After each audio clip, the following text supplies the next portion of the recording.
Hi there, I'm Machine Pun Kelly, and today I am going to show you how I finally got fried chicken right. I have been endeavoring to do this for years. I never quite get it right. Either the breading falls off in the grease, or it gets too hard, or it's like perfect on the outside but raw on the inside. So I've been doing some studying and looking at how to make fried chicken. I started off with the easiest thing. I just made some fried chicken breasts, like the for a chicken sandwich. This is honestly the best I have ever done and the best I have ever had.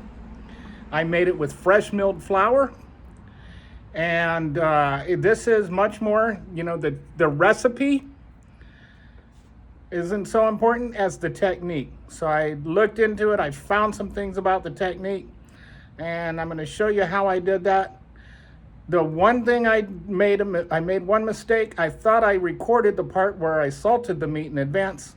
I did not, but I'll just tell you here, you always want to salt your meat in advance. And the reason for that is that the salt will draw out the juice, and then it will go back into the chicken, and the salt will go with it and the juice will go in. Then when you're frying it, what happens is that water holds the juice in. So you get a much, much juicier chicken.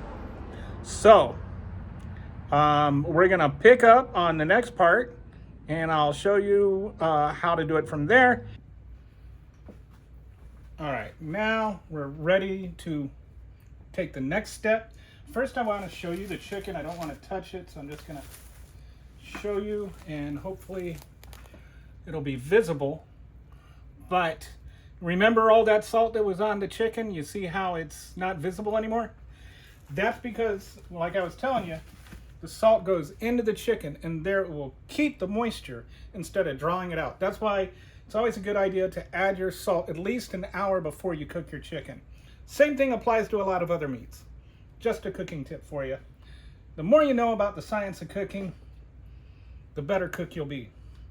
So now the next thing I want to do is I'm just gonna put a light coat of flour on this, and I'm gonna grind my grain. This will be both for now and for later. I'm gonna do 2 cups of hard white and 1 cup of hard red. I'm not sure if that'll be enough, but it should be. This is my first time trying that, that's why. But and then I'm gonna add 3/4 of a cup of cornstarch eventually, but not for this step, but for the next step. And I'll explain why we're adding the cornstarch then. So if you don't know, it's always better to measure your grains in weight, because 120 grams of flour is about 1 cup weighs about 120 grams. But 1 cup of grain of wheat berry is a lot more than 1 cup of flour. So I'm going to add 2 cups of hard white and 1 cup of hard red, or a total of 240 grams of hard white and 120 grams of hard red.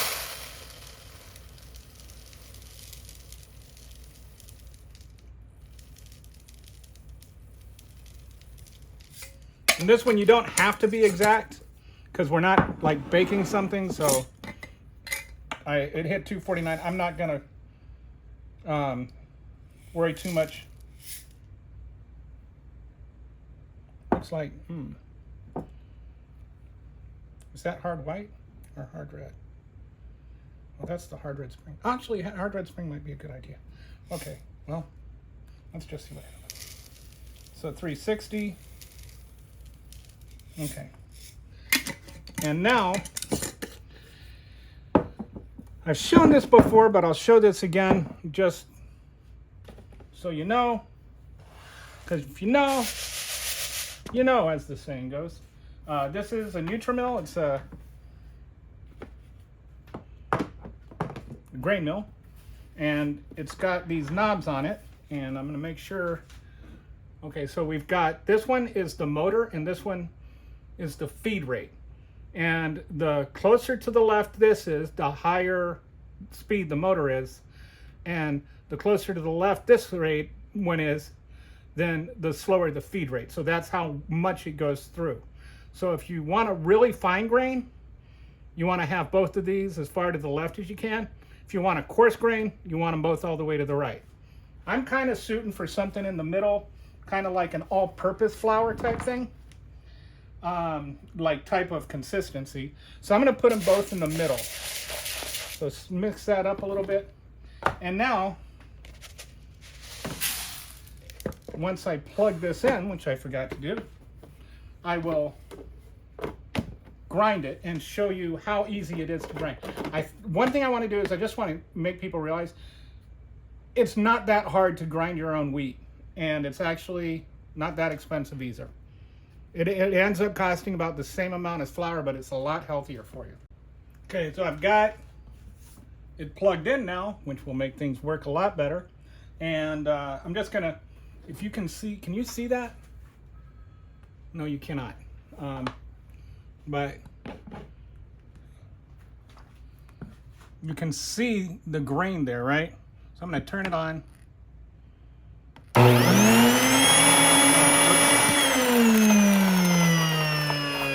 One quick thing. Always make sure this thing is always, didn't have my drawer all the way closed in. Hang on a second. Anyway, you don't need it. Okay. All right.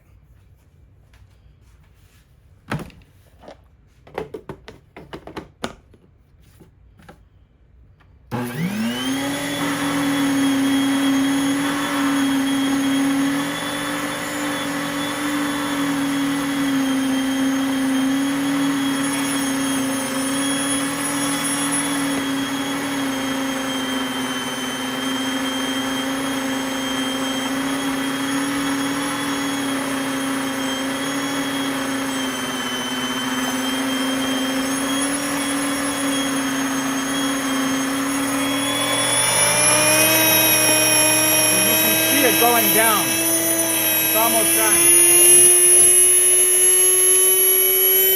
And you'll hear it. When you hear it go up like that,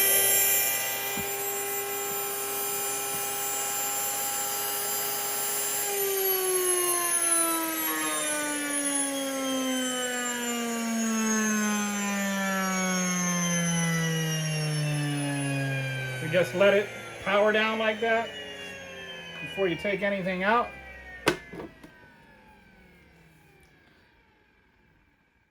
There you go. All right. So now I'll pull this out. It looks like I might need to replace my filter, and that might be why that there's a little bit of dust coming out. Okay. Flour. See how easy that was? Flour power to the rescue. Okay. So we're just going to take this, move this out of the way for right now.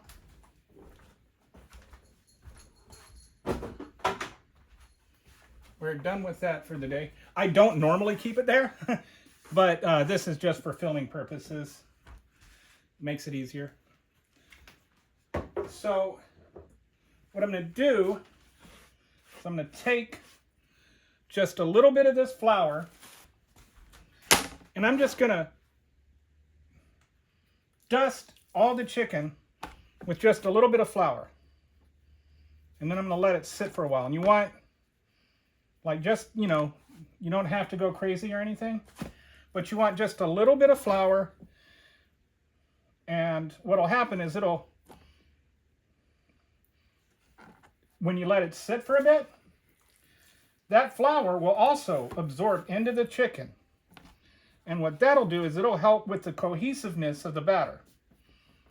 The flour inside the chicken will bond with the batter outside of the chicken, And that will keep your batter from coming off when you start frying it. And so this, or at least that's what I've been told. This is a new thing I'm trying that I was told about. Well, told, not necessarily I was told about, but that somebody on YouTube said. And it's a guy that tends to know what he's talking about, so I'm trying this. He was not cooking with fresh milled flour like I am, but I think this should still apply. So I'm just going to let that sit there for like half an hour. Maybe not even that. But like 20 minutes to 30 minutes. We'll see how it's doing after that. And then we'll get back to the chicken. While I'm doing that, I will utilize that time constructively by making my very first go at curly fries. So let me get set up for that and I'll come back. So this is my brand new toy. I just got it today. This is my first time using it. One of the reasons I chose it is because it has a spiralizer on it. And I thought, curly fries. So I'm trying that. It also has a big tube. It's got this big 3-inch tube. And it's round. It's completely round. So you can just take a whole potato and drop it in there. And that's the main two reasons I bought it. I like the idea of not having to cut up my food to put it in the food processor, because then by the time that's done, it's halfway done. So all I did was wash this potato. If they can find a food processor that washes my produce, that would be splendid.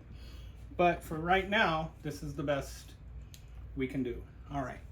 So I've got the spiralizer blade in there. We pop in that. We pop in this. And we turn it on. And then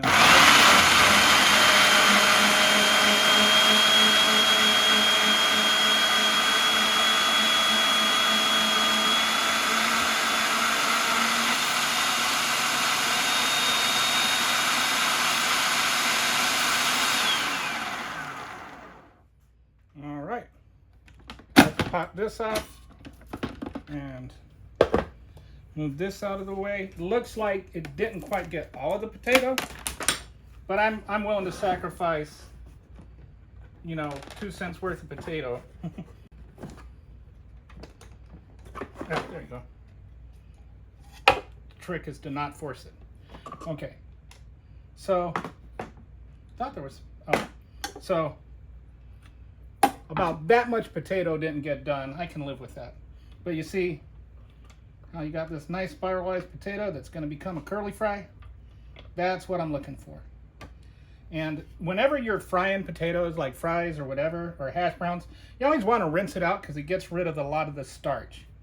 So give me a couple of minutes. I'm going to actually rinse this out and soak it while I'm waiting for the chicken. What I do is I rinse it until the water runs clean, and then once the water runs clean, I just let it sit and soak for about half an hour. So I'm going to leave that soaking and the chicken sitting, and then when it's done, I think I'm about 15 minutes away from the chicken, then I'll come back and continue. Actually, on second thought, while I'm waiting for that to happen,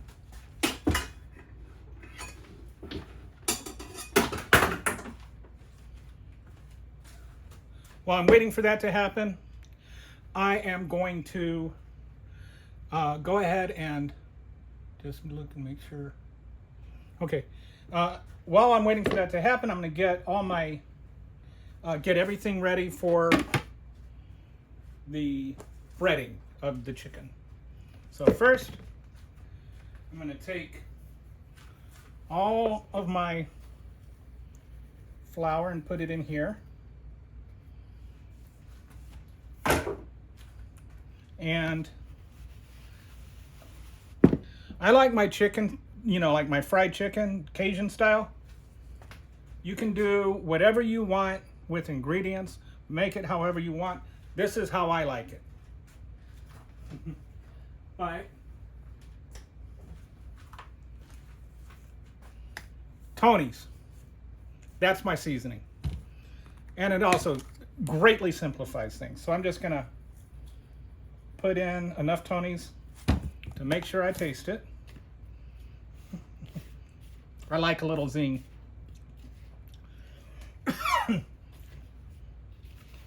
There are all kinds of recipes online with all kinds of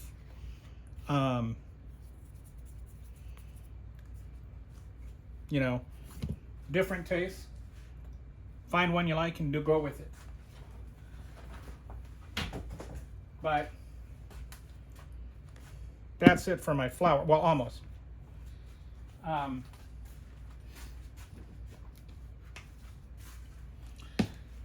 Now you need to add cornstarch or potato starch to your flour. And the reason for that is flour, when it gets wet, activates.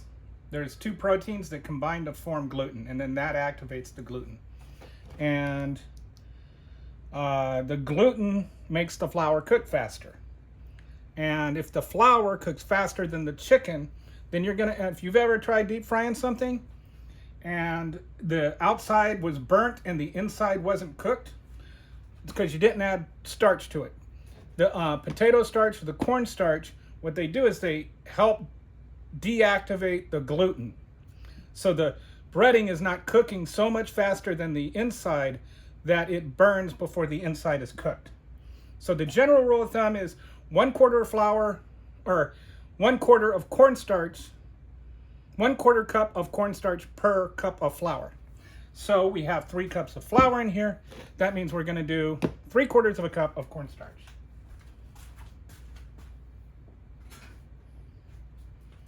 So here we go. Don't worry, I have an extra box that I bought in case I run out. 1. Yeah. Okay.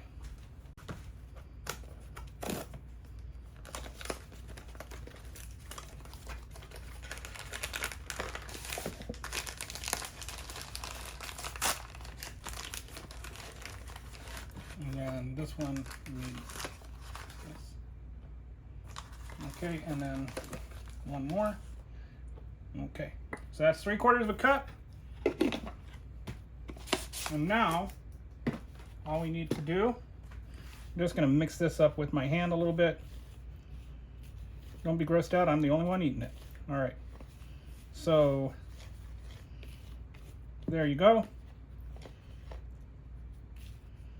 Just kind of pinch out any, you don't want to worry too much about sifting your flour or whatever, because if you do get some little clumps, those things will just actually add to the texture. So that is the flour. We're almost done with that. Got to do one more thing. Let's just put this in here. I'm going to pause you for a moment and I'll be right back. All right, so the next step is we got to make our batter. And you can either use buttermilk or milk with a bit of lemon juice to do like a faux buttermilk. But I just got regular old buttermilk. And I'm just going to add like a cup, cup and a half. I'm not going to really measure. Let me shake this. Okay. All right. That should be enough. And then got to add nature's perfect ingredient, Tony's. All right. And that's it. We're done with seasoning. Now, what we want to do is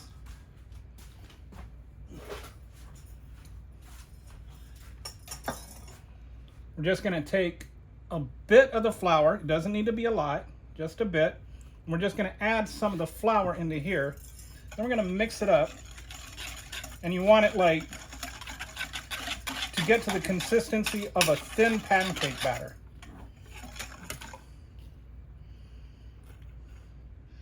And what this will do is, again, help with the bonding. You want, if like my previous struggles in deep frying has always been to not have like all the flour being knocked off once I start cooking it. So that will help with that. Then what you want to do, and this is the next magic trick, is you're going to take just a bit of this and add it into the flour. And the reason for that is that's going to give you little clumpies. Like, not big clumpies. I don't know if there's a technical term for that. I'm just calling them clumpies. But those little clumpies are just, you know, like flavor bombs. And they're going to add to the crispiness. It's going to add to the texture. Once it's all fried, it's going to make your chicken go from awesome to super duper awesome. All right. And all of this applies to any fried chicken. Like today, I'm making chicken sandwiches. But if I were just making fried chicken, I would do it exactly the same way. If I were making chicken nuggets again, I would do it exactly the same way. This is the way, actually, as the Mandalorian would say, this is the way. Like, that's it. That's the sentence. All right. So now, all of that's done. I'm going to check on my chicken and see if that flour is being absorbed yet. You can see it's getting there. So I'm just going to let that sit for about another 10 minutes and come back, and then I will batter my chicken and hopefully not get arrested for it. And then I will fry it. So we're on our way. All right, so it's been about 20 minutes. I would like to let this sit a little bit longer, but there's one reason I'm not, and it's a totally valid one. And that reason is that the Monday Night Football, or the Thursday Night Football, starts pretty soon, and I want to be eating when it starts. Don't want to miss the game. All right. So now what we're going to do, we're not going to worry about double battering. I think a lot of people do that. And this is, again, something I'm just trying out that I have hopefully learned, and not wrongly, that you don't need to double batter if you do the flour and the batter and the batter and the flour. All right. So we're just going to do this the old-fashioned way. Dip it in the batter and then dip it in the flour. And it already does have the pre-flour on it, so we don't need to dip it back in the flour first. Okay, so there we go.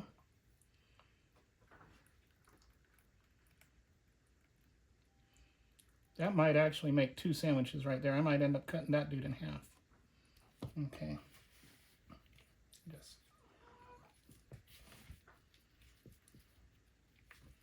All right.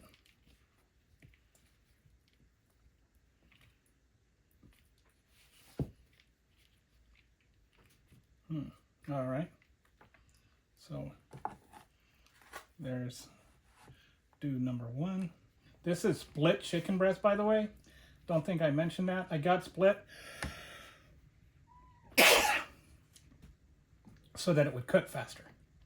Or and then I don't have to worry about the burning the outside while the inside is undercooked as much. As I said, I'm trying some new techniques here, so I'm giving myself some margin for error.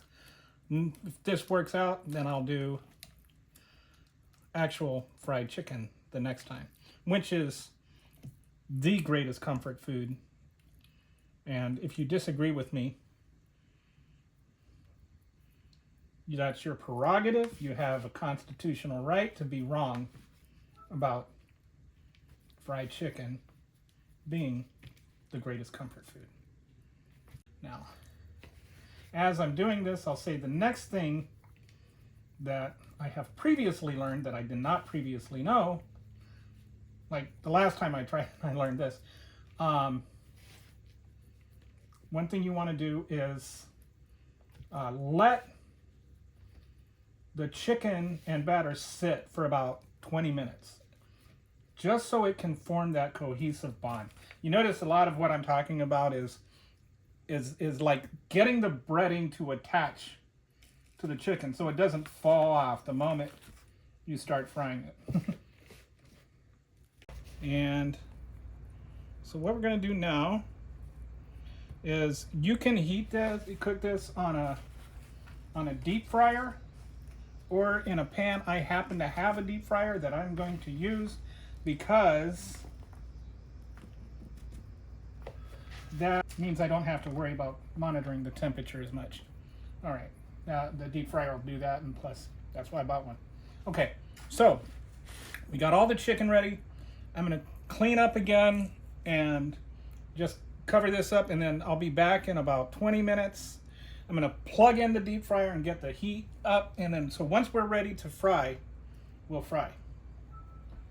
So what we're gonna do is while all that was going on, or while I was waiting for this to heat up, I rinsed, or I drained and dried my potatoes.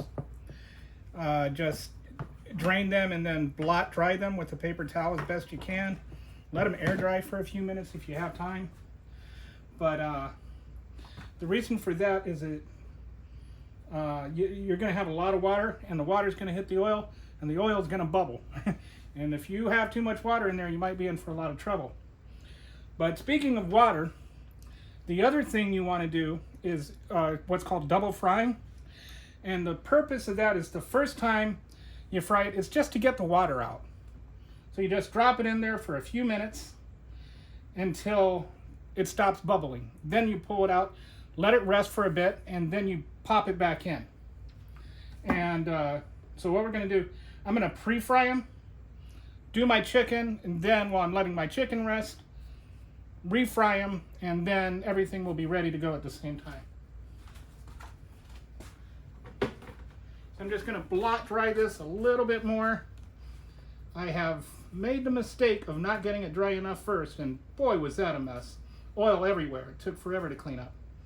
So this is also something you kind of want to watch while you're doing it. And I'm pre-frying it at 325. See how all that bubbling is coming up? So if it starts to look like it's going to overflow, I just take it out. And then, so we're just going to wait until all this bubbling stops. That's all that surface water and everything just cooking off. And this will just take a couple of minutes, and your end product is going to be so much better because you did it this way. This is another thing that I didn't know when I started doing frying stuff.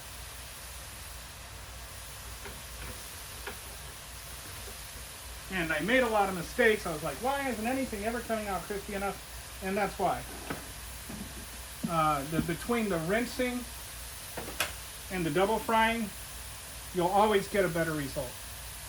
All right, so now you see the bubbling is really starting to slow down.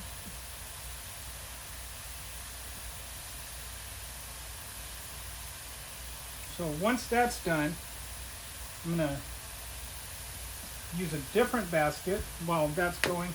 And that's going to get my first chicken ready to drop in there. I've got these other baskets that I'll use for my chicken. And with those, I'm going to heat it up a little bit more because we want a slightly higher temperature. And I'll talk about that in a second. But I think this looks like we can take it out now. So we're just going to take that out, and we are going to turn this up to about 350. Now typically, maybe even 340. Typically you'd want a fried chicken.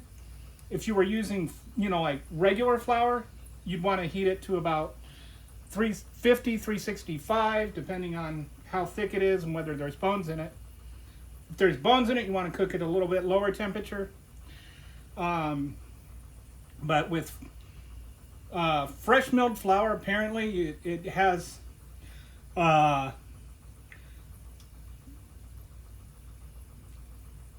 it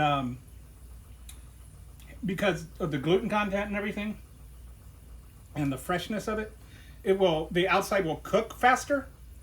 And it seems counterintuitive, but you actually want to lower the temperature and cook it longer so that the inside gets cooked as well as the outside. So I have turned up the temperature to about 340, and I'm going to wait until that heats up, and then we'll come back and we will fry chicken. Yes.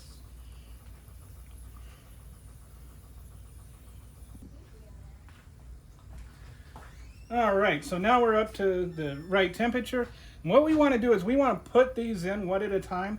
When you're cooking with oil, when you put something in, it actually cools down the oil. So you don't want to overload the oil, otherwise it's not hot enough to do the cooking. And I'll show you here. You see how it's kind of, because of it's sitting there for a while, it's kind of embedded a little bit more into the grain. So we're just going to drop that in there. And this does have a lid that I'm not using so that you can see what's going on. So we're just going to drop that in there and let it sit for a couple of seconds. The ready light is still on, so the oil is still hot enough. I have 2 baskets. I'm going to be doing 2 pieces of chicken at a time, but I'll be rotating them. So I cook one halfway, add the other one. That way I don't have to worry about cooling off the oil too much in one time. Okay. And so now let's put in chicken number 2. So while we're doing this, here's a pun for you, since we are the pun show. Why did the turkey walk down the middle of the road? To prove he wasn't a chicken. All right, not my best work, but I think it's pretty funny. That was definitely a Kelly original, by the way. Nobody else would have the nerve to tell that joke. All right, so we're just waiting here. I think it should probably take about 5 minutes. I'll pause it now. I'll come back when it's ready. Okay, so I just pulled it up and checked the internal temperature. It's actually a little possibly overcooked on the inside, but I was waiting until it got that nice really fry thing going on the outside. So I let it cook a little longer. It looks beautiful to me. So I'm going to just go ahead and finish up the rest of these. Then I'll make do my fries and make up the sandwich. When I'm finished, when I go to the next step on my curly fries, I'll come back. Okay, so all the chicken is done. And it looks like that. If you think that looks delicious, then you agree with me. I think, well, I don't know if that'll show up on the microphone or not, but the crispiness is just off the charts. It's not too crispy to where it's hard, but it is really, really crunchy.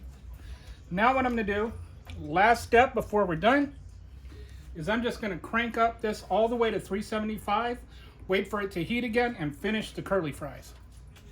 While that's happening, I'm gonna toast a hamburger bun. Okay, the oil's all heated up, all the way up, and now we're just gonna drop our curly fries back in there and just leave them until they get brown. While those are cooking,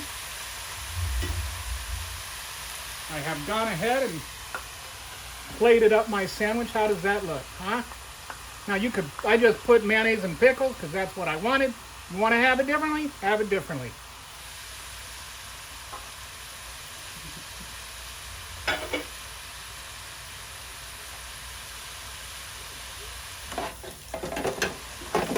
Now, since these are curly fries and spiralized, they're very thin, so they're going to cook a lot faster than like the typical French fries will.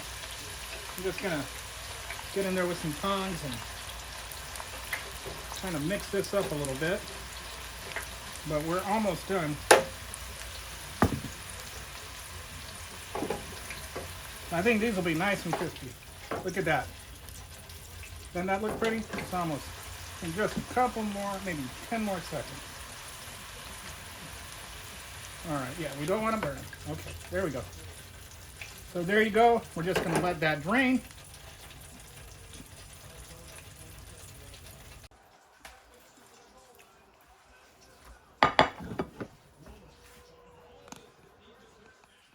And there you go. Let's see. Fried chicken sandwich with curly fries. Gonna go eat the heck out of this.